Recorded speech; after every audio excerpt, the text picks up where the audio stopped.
যারা হতাশ, যাদের জীবন ভাল লাগে না, মরে যেতে মনে চায়, বুঝতে চায় না, হতাশ হয়ে যায়, আর বয়স কম তো ইচড়ে পাকা, অল্পতে কাবু হয়ে যায়, এই সূরাগুলো পড়ে না। এখানে আশার বাণী আছে।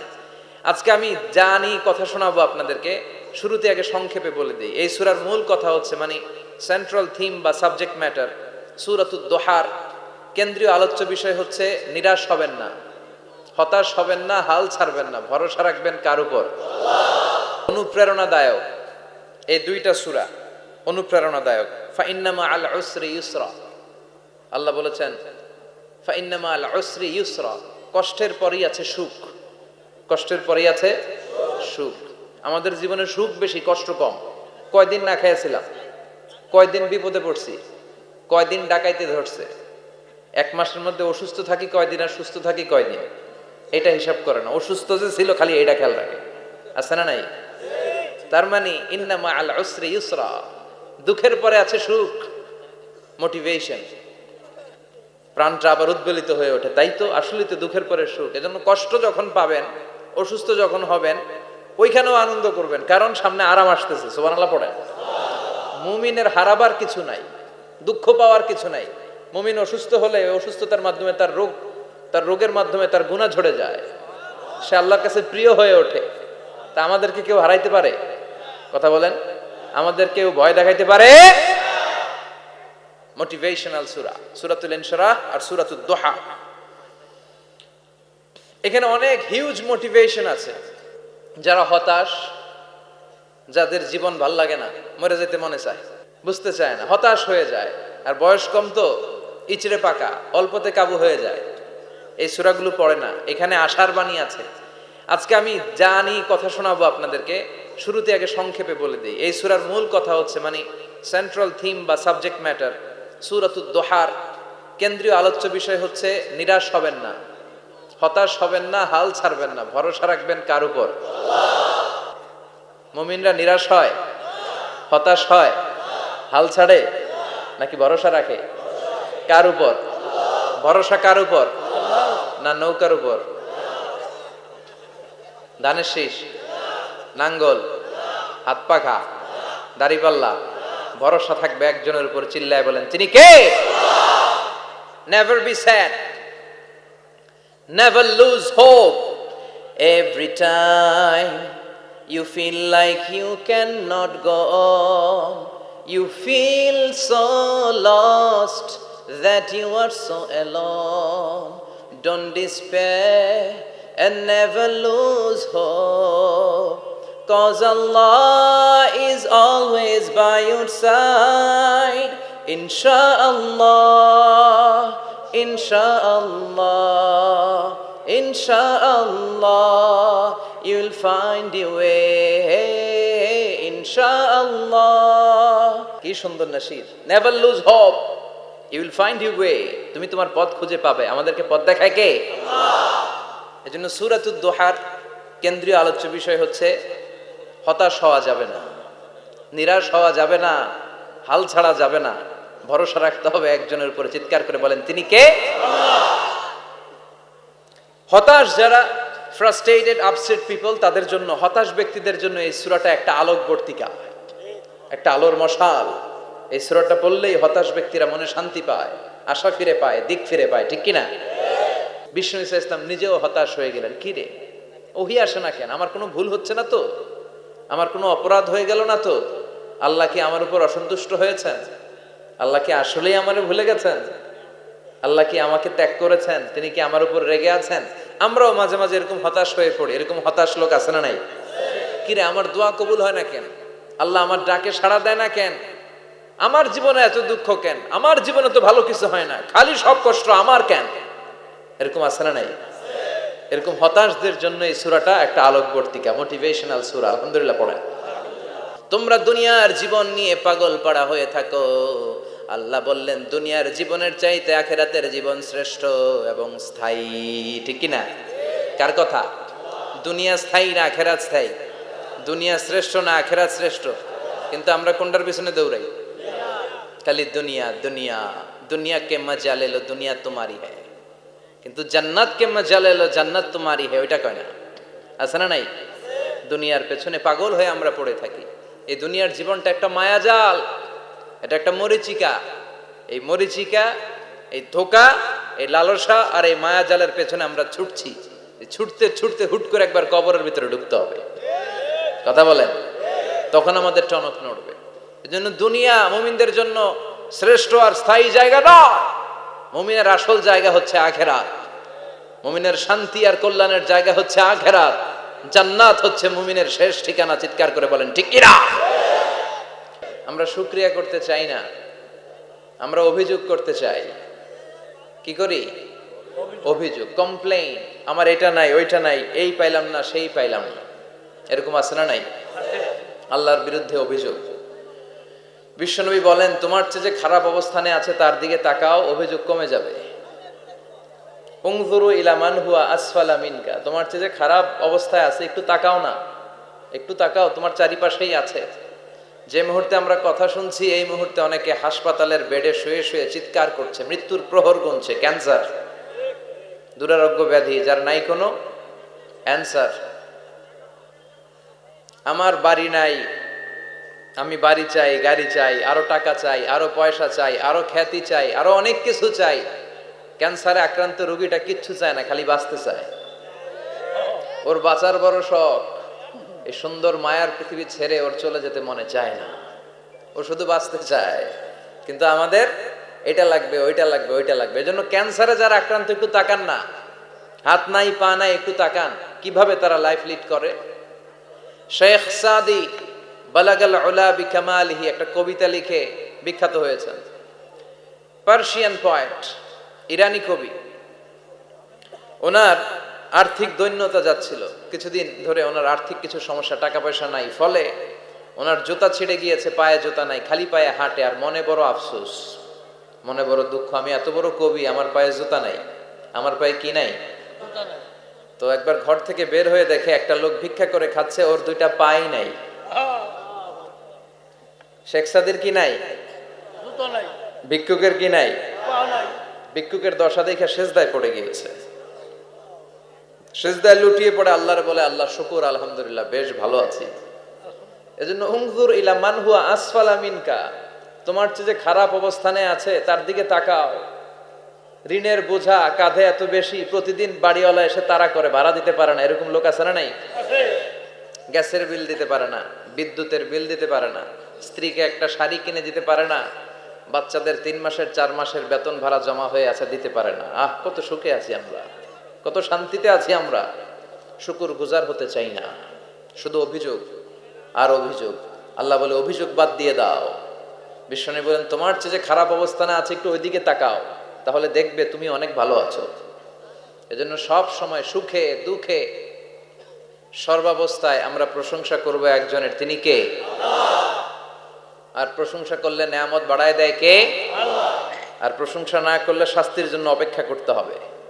যাহারাল ফাসাদু ফিল বাররি ওয়াল বাহরি বিমা কাসাবাত আইদিন নাস, জলে স্থলে যে জলোচ্ছ্বাস, ভূমিকম্প, অগ্নিকাণ্ড, খরা, দুর্ভিক্ষ এগুলো চলে, এই মহামারী, নানা ধরনের নতুন রোগ, এগুলো আমাদের হাতের কামাই। এগুলো কি? আমাদের হাতের কামাই। আমরা যদি আল্লাহওয়ালা হয়ে যাই, আল্লাহর জামিনে যদি আল্লাহর দিন কায়েমের চেষ্টা করি, আল্লাহর দেয়া কোরআন অনুযায়ী যদি জীবন চালাই, আমাদের জীবনটারও শান্তিময় করে দিবে কে?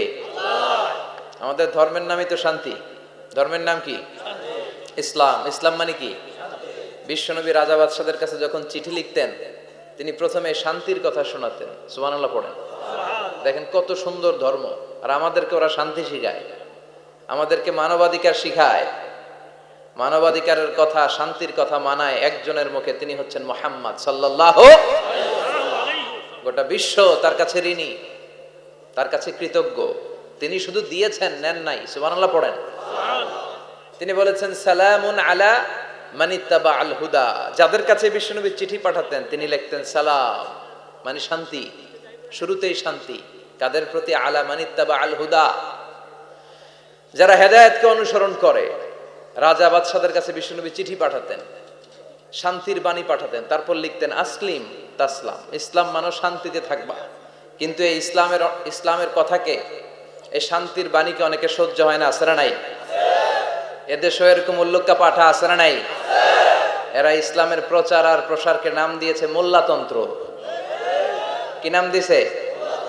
ইসলামের বিজয় এদের ভাল লাগে না, ইসলামের গণজোয়ার অগ্রযাত্রা এদের ভাল লাগে না। আল্লাহ বলে মুতু বিগাইযিকুম, তোদের রাগ, তোদের ক্রোধ, তোদের আফসোস নিয়ে তোরা মর, ইসলামের তোরা কিচ্ছু করতে পারবি না। চিল্লায় বলেন ঠিক কিনা? জগৎ বিখ্যাত মুহাদ্দিস আহমদ শফিকে গালি দেয়, সংসদে বসে আসরা নাই। ইসলামের নাম দিয়েছে মোল্লাতন্ত্র। এই মোল্লা না থাকলে তোর কানে আজান দেওয়ার কেউ ছিল না, এই মোল্লারা না থাকলে তোর বাবা মার বিয়ে পড়িয়ে তোকে হালাল পন্থায় দুনিয়াতে আনার কেউ ছিল না, এই মোল্লারা না থাকলে জানাজাটা দেওয়ারও তোর শেষকালে কেউ থাকবে না। চিল্লায় বলেন ঠিক কিনা? এক বাংলাদেশ, আমাদের দেশটা অনেক ছোট্ট কিন্তু সৌন্দর্যের লীলাভূমি। সুবহানাল্লাহ পড়ে। এমন কিছু নাই যে দেয় নাই। কি পাহাড়, কি সাগর, কি নদী, কি সবুজ।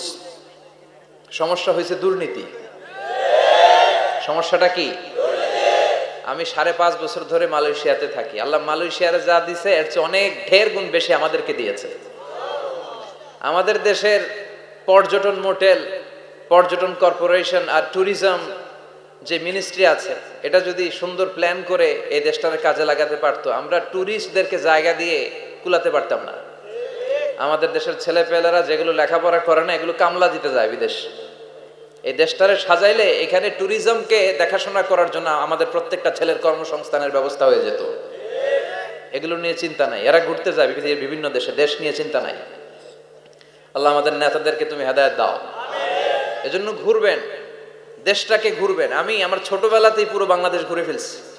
আমি যখন দাখিল, আলিম, এসএসসি, এইচএসসি দেই, তখনই আমি বাংলাদেশ কাভার, কারণ ঘুরতে খুব পছন্দ হতো। কত সুন্দর দেখার মতো জায়গা আল্লাহ বাংলাদেশে রেখেছে। আপনি পঞ্চগড়ে গেলে দেখবেন কাঞ্চনজঙ্ঘা, ওখানে দাঁড়ালে আকাশটা ক্লিন থাকলে হিমালয়ের পাহাড় দেখা যায়। বাংলাদেশ থেকে দাঁড়িয়ে কাঞ্চনজঙ্ঘা থেকে হিমালয় দেখা যায়। ওই জায়গাটারে যদি ট্যুরিজমের জন্য প্রমোট করা হতো, lakh lakh tourist Europe America থেকে ছুটতো। এখন এই দেশে আসে না, সিকিউরিটি নাই, কোনো নীতিমালা নাই, কোনো নিয়ম কানুন নাই। এজন্য এই দেশে আল্লাহর রহমত নাই। একের পর এক গজব দিয়ে আল্লাহ আমাদেরকে পরীক্ষা করছে। চিল্লা এখন ঠিক কিনা? আল্লাহ তুমি গজব থেকে বাঁচাও, তোমার রহমত নাজিল করো, আমাদের সবাইকে মাফ করো। বিষ্ণু বলতেন, আল্লাহ আমার চোখে আমারে ছোট বানাও, মানুষের চোখে আমারে বড় বানাও। আর আল্লাহও চায় আপনি আপনারা ছোট করেন। আল্লাহর এটা দেখতে বড্ড ভালো লাগে যে আমার বান্দা ছোট হয়ে থাকতে চায়।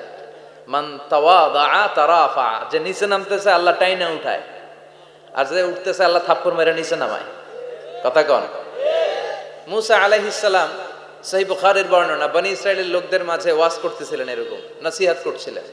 তো একজন দাঁড়িয়ে বলল, ইয়া নবী আল্লাহ মুসা, মান আ'লামুন নাসি ফিল আরদ। হে মুসা নবী, জানতে বড় মনে চায় বর্তমান পৃথিবীর সবচেয়ে বড় জ্ঞানী কে? মুসা আলাইহিস সালাম কয় আমি। মুসা আলাইহিস সালাম কি বললেন? আনা। আসলে কথাটা ঠিক।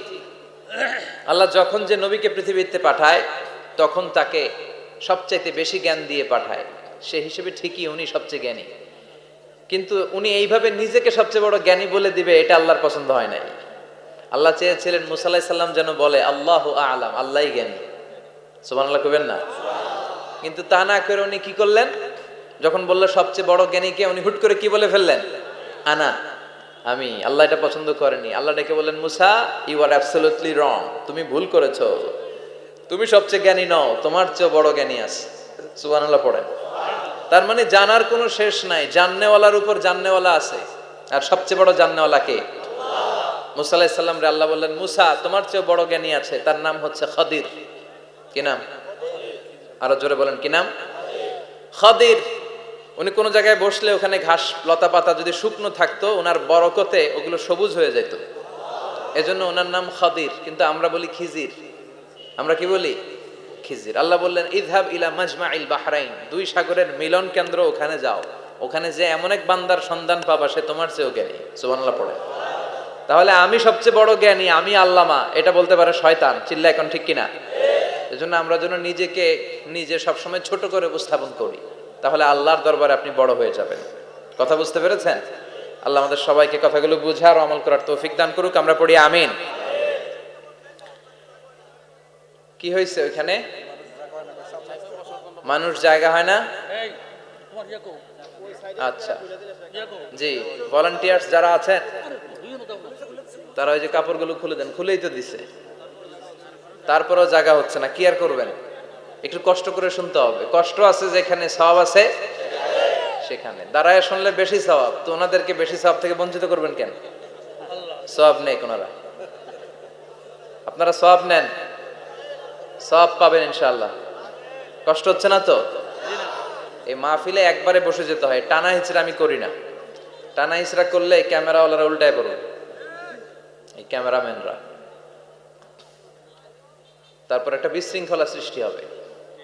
এজন্য টানা হিচড়ার দরকার নেই, যে যেখানে আছেন থাকেন। আবহাওয়াটা খুব সুন্দর আবহাওয়া, গরমও না ঠান্ডাও না, কি বলেন? আলহামদুলিল্লাহ পড়ি। কোনো আওয়াজ হবে না আশেপাশে, এই যে আপনি লাগবে না, থাকেন ওইভাবেই থাকেন, যে যেখানে আছি ওইভাবে থাকি, কোনো আওয়াজ হবে না।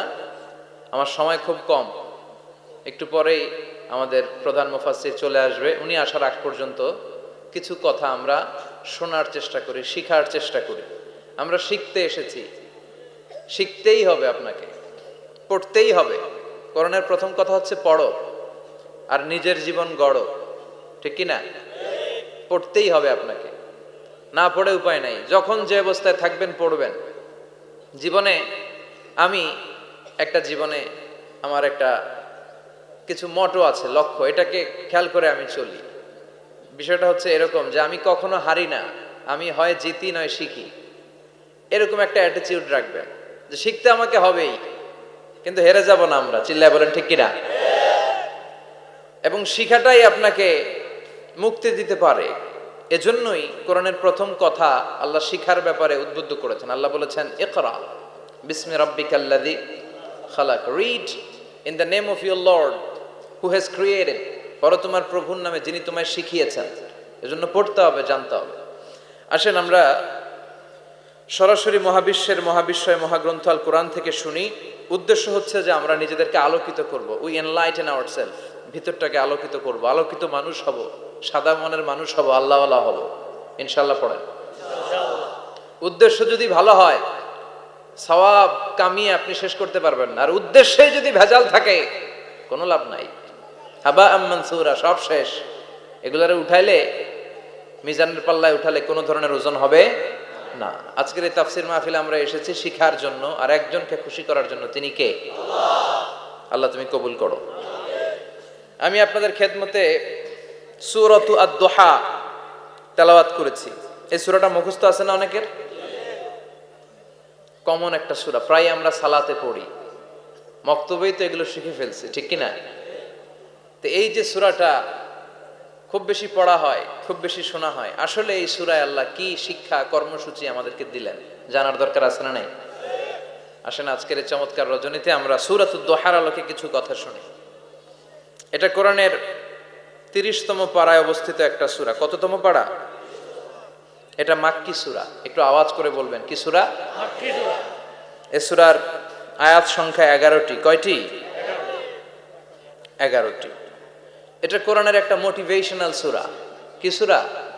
মোটিভেশনাল। আমরা প্রায় এই শব্দটা শুনি না, মোটিভেশন, মোটিভেশন, মোটিভেশন। এই ছেলে কি তোমাদের কি হয়েছে? কথা বলা যাবে না তো, একেবারে চুপ থাকো, যে যেখানে আছো থাকো, কানগুলো খাড়া করো খরগোশের মতো, কোনো আওয়াজ হবে না, একেবারে চুপ।